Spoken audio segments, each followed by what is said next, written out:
Hello friends, ఎలా ఉన్నారు? అందరూ బాగున్నారండి? మేమైతే మంచిగా ఉన్నామండి. మీరు కూడా మంచిగా ఉండాలి మనస్ఫూర్తిగా కోరుకుంటున్నామండి. అలాగే మా ఛానల్ కొత్తగా చూసినట్లయితే లైక్ అండ్ సబ్స్క్రైబ్ చేసేయండి ఫ్రెండ్స్ ప్లీజ్. ఇంకా మేమైతే పుష్ప 2 మూవీ అయితే కోసం అయితే 3 డేస్ నుంచి వెయిటింగ్ చేసాము. ఇంకా ఫైనల్గా అయితే వెళ్ళామండి. ఇంకా 10 గంటలకైతే మేము వెళ్ళిపోయాము. ఇంకా క్యూలో అలాగా నిల్చొని ఉన్నామండి 2 వరకు. ఇంకా మా దగ్గరికి వచ్చేసరికి ఇంకా ఫుల్ అయిపోయింది. ఇంకా చైర్స్ ఏం లేదు. ఇంకా మళ్ళీ నైట్కే రాండి, ఇంకా క్యూలో ఉండండి అన్నారు. కానీ ఏదో దేవుడి దయ వల్ల ఇంకా పుష్పట్టు మమ్మల్ని అయితే విడిచిపెట్టేశారు. ఇంకా ట్రాఫిక్ చైర్స్ అయితే మాకు దొరికాయండి. ఇంకా పుష్పట్టు మూవీ చూసాము, బాగుంది, చాలా బాగుందండి.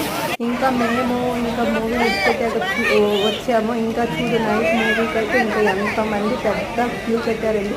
ఈ మాత్రం ఉండాలి కదండి, మన తెలుగుడి పవర్ ఏంటో తెలియాలి కదా ఈ నార్త్ వాళ్ళకి.